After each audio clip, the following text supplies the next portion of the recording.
आदरणीय दर्शकवृन्द नमस्कार। सैनिक कार्यक्रममा यहाँहरूलाई स्वागत छ। कार्यक्रमको सुरुमा मुख्य गतिविधि। घोडीजात्रा समारोह 2077 सम्पन्न।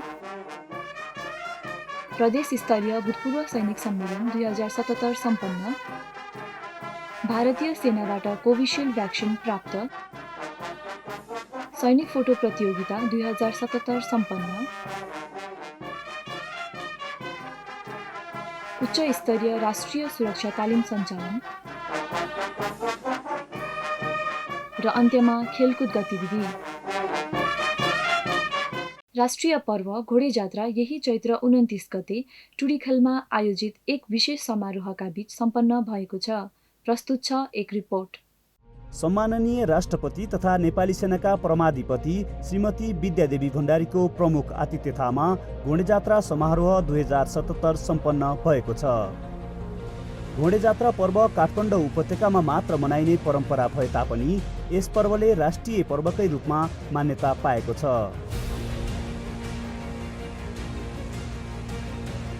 यस परम्परालाई कायम राख्न तथा संस्कृतिको संरक्षण गर्न नेपाली सेनाले यस दिनमा घोडाहरूको कौशलपूर्ण एवं रोमाञ्चक कला प्रदर्शन गर्दै आइरहेको छ।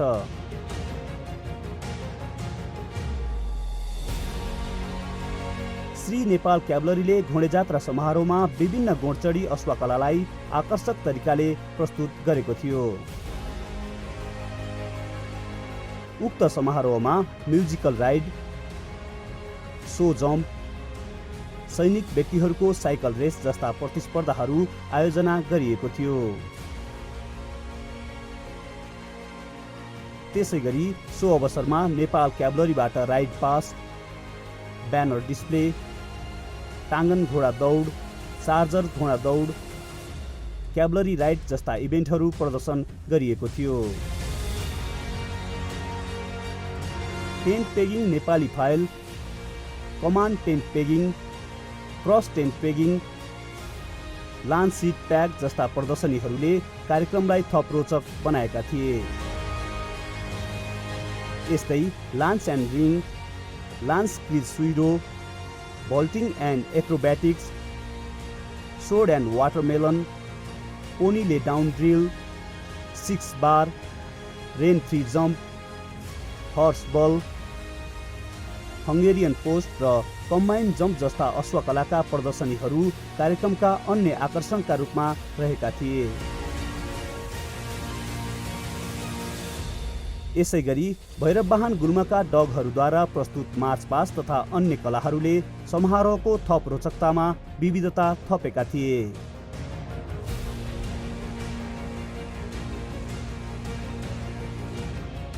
समारोहमा सम्माननीय राष्ट्रपति तथा नेपाली सेनाका परमाधिपति श्रीमती विद्यादेवी भण्डारीले म्युजिकल राइडमा उत्कृष्ट हुने घोडसवारहरू सहसेनानी प्रवेश खड्का र उपसेनानी दिपिन थापा तथा सो जम्पमा उत्कृष्ट हुने घोडसवारहरू सिपाही ओम प्रकाश यादव र जमादार जगदीश घिसिङलाई पुरस्कार प्रदान गर्नुभएको थियो। सोही अवसरमा प्रधान सेनापति महारथी श्री पूर्णचन्द्र थापाले अन्य विधाहरूमा विजयी हुने अश्वकलाका घोडसवारहरू तथा साइकल रेसका विजेताहरूलाई नगद पुरस्कार वितरण गर्नुभएको थियो। साथै प्रधान सेनापति महारथी श्री थापाले प्रथम पटक प्रकाशित पहिलो तथा दोस्रो विश्वयुद्धमा सहभागी नेपाली सैनिकहरूको विवरण नामक पुस्तकको विमोचन गर्नुहुँदै पुस्तक लेखनमा योगदान पुर्याउनु हुने लेखकहरू तथा रथिवृन्दहरूलाई कदर पत्र प्रदान गर्नुभएको थियो। समारोहमा सम्माननीय उपराष्ट्रपति, सम्माननीय प्रधानमन्त्री, अन्य संवैधानिक निकायका प्रमुखहरू, मन्त्रीगण, नेपाल सरकारका विशिष्ट पदाधिकारीहरू, नेपाल स्थित विभिन्न मित्र राष्ट्रका महामहिम राजदूतहरू, पूर्व प्रधान सेनापतिहरू, बहालवाला तथा अवकाश प्राप्त रथिवृन्द एवं अधिकृतहरू, अन्य सुरक्षा निकायका विशिष्ट अधिकृतहरू, नेपाल स्थित विभिन्न मित्र राष्ट्रका सैनिक सहचारीहरू, आमन्त्रित पाहुनाहरू, सञ्चारकर्मीहरू, सैनिक परिवारजनका साथै सर्वसाधारणहरूको उपस्थिति रहेको थियो। प्रधान सेनापति महारथी श्री पूर्णचन्द्र थापाले नववर्ष 2078 को उपलक्ष्यमा नेपाली सेनामा स्वदेश तथा विदेशमा कार्यरत सकल दर्जा, निजामती कर्मचारी, सेवानिवृत्त सकल दर्जा तथा सम्पूर्ण परिवारजनमा सुख, शान्ति, समृद्धि, सुस्वास्थ्य, दीर्घायु एवं उत्तरोत्तर प्रगतिको कामना गर्नुभएको छ। साथै नेपाली सेनाका वीर वीराङ्गनाहरूको आत्माको चिर शान्ति, राष्ट्रिय हितको संरक्षण र प्रवर्धनमा सदैव अटल रहने र कोभिड-19 भाइरसको विश्वव्यापी संरक्षण र महामारीले निम्त्याएको विषम परिस्थितिमा खट्टी राष्ट्र र नागरिकप्रतिको दायित्व वहन गरेका नेपाली सेनाका सकल दर्जालाई प्रधान सेनापति महारथी श्री थापाले हृदयदेखि नै प्रशंसा गर्नुभएको छ। यसैगरी आगामी दिनहरूमा संस्थागत तथा राष्ट्रिय हितका निम्ति तय गरेका योजनाहरूलाई मूर्त रूपमा प्रदान गर्दै अझ बढी ऊर्जाशील र समर्पित भई आफ्नो कर्तव्य पथमा लागिरहने विश्वास दिनुभएको छ। महोत्तरी जिल्लाको बर्दिवास स्थित नेपाली सेनाको मध्यपूर्वी पृतना हेडक्वार्टरमा चैत्र 18 गते, त्यसैगरी मकवानपुर जिल्लाको हेटौडा स्थित मध्य पृतना हेडक्वार्टरमा चैत्र 22 गते र काठमाडौँ जिल्लाको नारायणहिटी दरबार स्थित उपत्यका पृतना हेडक्वार्टरमा चैत्र 25 गते प्रदेश स्तरीय भूतपूर्व सैनिक सम्मेलन 2077 सम्पन्न भएको छ। उक्त कार्यक्रमको प्रधान सेनापति महारथी श्री पूर्णचन्द्र थापाले दीप प्रज्वलन गरी शुभारम्भ गर्नुभएको थियो। सैनिक व्यक्तिहरूको अवकाशपछिको जीवनमा थप ऊर्जा र शक्ति प्रदान गर्नको लागि एक आपसमा भेटघाट गर्ने, आफ्ना सुख दुःख बाँड्ने, बालवाला र अवकाश प्राप्त सैनिकहरू बीच सामिप्यताको भावना जागृत गराउने र नेपाली सेनाद्वारा सञ्चालित विविध कल्याणकारी कार्यहरूको जानकारी गराई अझै समयानुकूल सुधारको लागि तपाईहरूबाट थप राय सुझावहरू सङ्कलन गर्ने उद्देश्यका साथ यस प्रकारको सम्मेलनको आयोजना गरिएको हो। तपाईहरूकै सल्लाह र तपाईहरूकै सुझाव अनुरूप सञ्चालनमा आएका विभिन्न किसिमका स्वरोजगार सम्बन्धी कार्यक्रमहरूलाई अझै विस्तार गर्दै लैजाने योजना रहेको समेत यहाँहरूमा पुनः म स्मरण गराउन चाहन्छु। कल्याणकारी योजनाको लक्ष्य सिप सिकाउनु र आत्मनिर्भर बनाउँदै लैजाने हो। यसका लागि हामीले आवश्यक सिप विकास गर्ने, पुँजी उपलब्ध गराउने र सही परामर्श तथा सुझाव दिने वातावरण तयार गरिरहेका छौँ। राष्ट्र सेवामा दिनुभएको प्रत्यक्ष अप्रत्यक्ष बलिदानप्रति नेपाली सेना सदा ऋणी रहनेछ। भूतपूर्व तथा बहालवाला सैनिकहरूबीच सामिप्यता बढाउने उद्देश्यले सञ्चालन भएको उक्त कार्यक्रमहरूमा नम्बर 2 प्रदेश र बागमती प्रदेशमा बस्ने भूतपूर्व सैनिकहरू र परिवारजनको सहभागिता रहेको थियो। सो कार्यक्रममा प्रधान सेनापति महारथी श्री थापाले कल्याणकारी कार्य सम्बन्धी योजना 2078 को जानकारी गराउनुका साथै ज्येष्ठ भूतपूर्व सैनिक, ज्येष्ठ एकल महिला, सर्वोत्कृष्ट लघु व्यवसायी र आफ्ना 4 वा सोभन्दा बढी सन्ततिहरूलाई नेपाली सेनामा सेवा गर्न अभिप्रेरित गर्ने गौरवशाली आमा बुवाहरूलाई सम्मान गर्नुका साथै फरक क्षमता भएका तथा अशक्त व्यक्तिहरूलाई व्हीलचेयर र बैसाकी वितरण गरी लघुवित्त कार्यक्रम अन्तर्गत महिला उद्यमशील कर्जा प्राप्त गर्ने ऋणीहरूलाई चेक हस्तान्तरण गर्नुभएको थियो। उक्त समारोहमा कल्याणकारी बोर्डका प्रमुख कार्यकारी अधिकृत रथी श्री गौरव तण्डुल अवकाश प्राप्तले स्वागत मन्तव्य राख्नु भएको थियो भने भूतपूर्व सैनिकहरूको तर्फबाट प्रादेशिक रथीवृन्द प्रतिनिधिहरूले मन्तव्य राख्नु भएको थियो। त्यसैगरी नेपाल राष्ट्रिय भूतपूर्व सैनिक सङ्घका वरिष्ठ उपसभापति सहायक रथी केशर बहादुर भण्डारी अवकाश प्राप्तले धन्यवाद मन्तव्य राख्नु भएको थियो।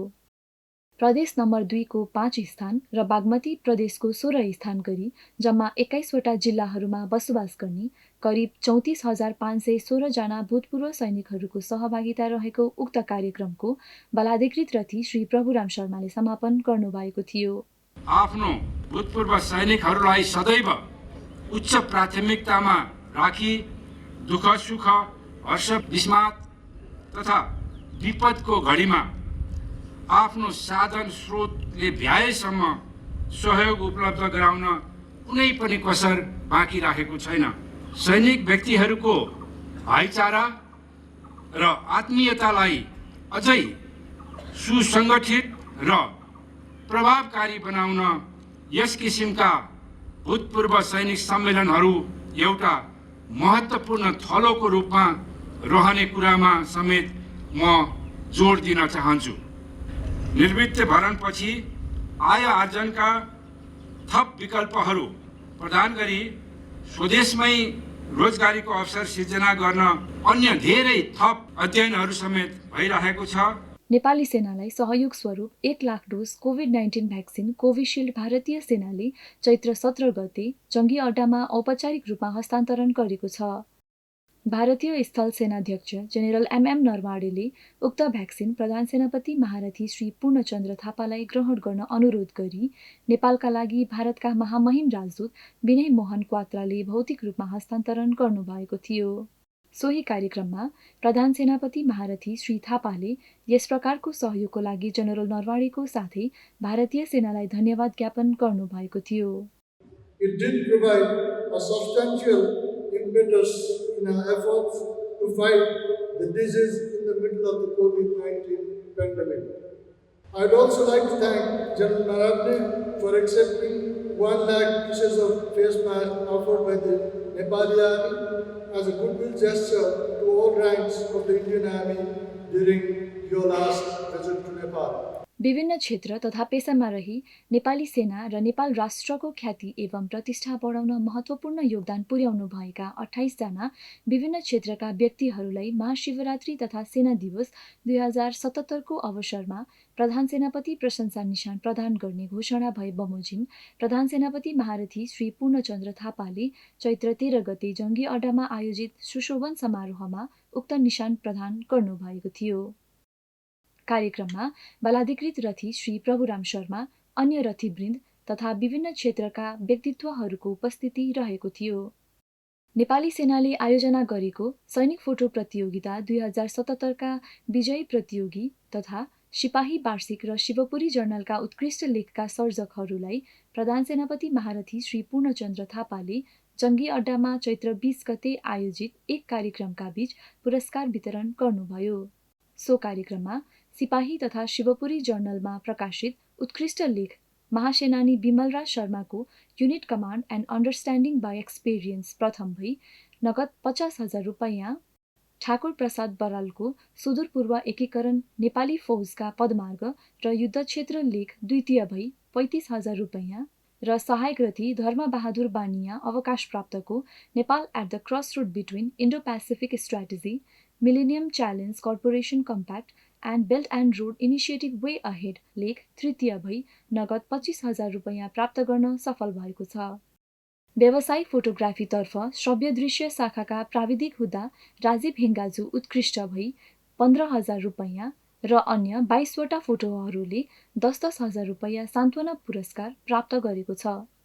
नेपाली सेनामा हुने नियमित सैनिक अभ्यासका क्रममा पूर्वी कमान्ड हेडक्वार्टरद्वारा सञ्चालित अभ्यास पाथिभराको यही चैत्र 27 गते प्रधान सेनापति महारथी श्री पूर्णचन्द्र थापाले निरीक्षण गर्नुभई सहभागी सकल दर्जालाई सम्बोधन गर्नुभएको थियो। उक्त भ्रमणको दौरान उहाँले धनकुटा जिल्ला हिले स्थित नम्बर 2 बाहिनी अड्डामा सोही अभ्यासको क्रममा स्थापना गरिएको ट्याक्टिकल हेडक्वार्टरको समेत निरीक्षण गर्नुभएको थियो। कार्यक्रममा अन्य रथीवृन्द लगायत सकल दर्जाको उपस्थिति रहेको थियो।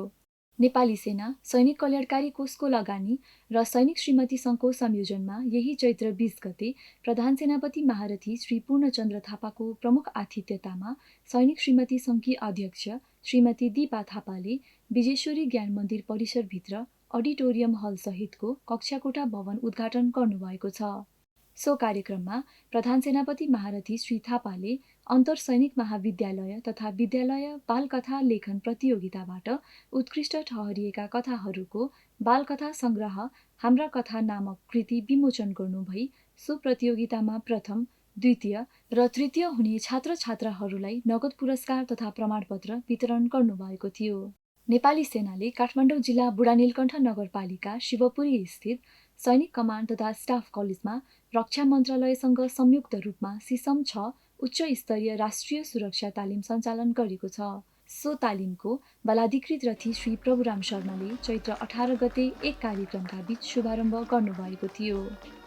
Considering the potential adversaries and their impacts on the diverse security threats, National Security Policy of Nepal lays out a strategic vision and policy measures to preserving and safeguarding our national interests. Wish you all the best in advance for productive learning during this course.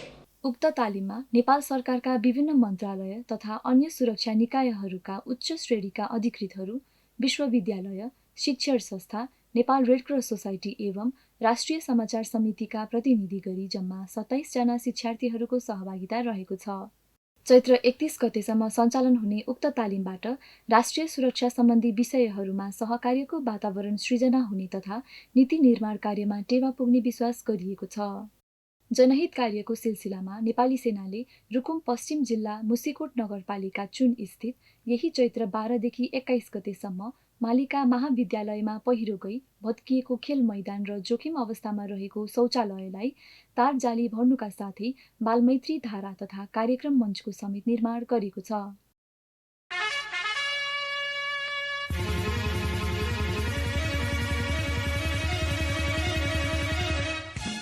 Tribhuvan army football क्लबले Asian football confederation club licensing प्राप्त गरी पहिलो पटक Asian football cup अन्तर्गतका म्याचहरू खेल्ने अवसर प्राप्त गरेको छ। सोही अनुरूप चैत्र 25 गते दशरथ रङ्गशालामा भएको फुटबल खेलको पहिलो चरणमा त्रिभुवन आर्मी फुटबल क्लब र श्रीलङ्का पुलिस स्पोर्ट्स क्लब बीच भएको खेलमा त्रिभुवन आर्मी फुटबल क्लब 5-1 को फराकिलो गोल अन्तरले विजयी हुन सफल भएको छ। उक्त खेलमा प्रधान सेनापति महारथी श्री पूर्णचन्द्र थापा, अन्य रथीवृन्द लगायत सकल दर्जाको उपस्थिति रहेको थियो। यससँगै दोस्रो चरणको खेल त्रिभुवन आर्मी फुटबल क्लबले बेङ्गलुरु फुटबल क्लबसँग आगामी वैशाख 1 गते खेल्नेछ। सुनसरी जिल्लाको धरानमा सञ्चालन भएको 5औं राष्ट्रिय हराइजन बास्केटबल प्रतियोगितामा यही चैत्र 14 गते त्रिभुवन आर्मी क्लबको बास्केटबल टिमले रूपन्देही बास्केटबल क्लबलाई 37 स्कोरको अन्तरले पराजित गरेको छ। उक्त प्रतियोगितामा रबिन खत्रीले मोस्ट भ्यालुएबल प्लेयर तथा विनोद महर्जनले म्यान अफ द म्याचको उपाधि प्राप्त गर्न सफल भएका छन्। धरान उपमहानगरपालिकाको मेयरले उक्त विजयी टिमलाई 1 लाख रुपैयाँ नगद पुरस्कार वितरण गर्नुभएको थियो। दर्शकवृन्द, सैनिक गतिविधि यही समाप्त हुन्छ। नमस्कार।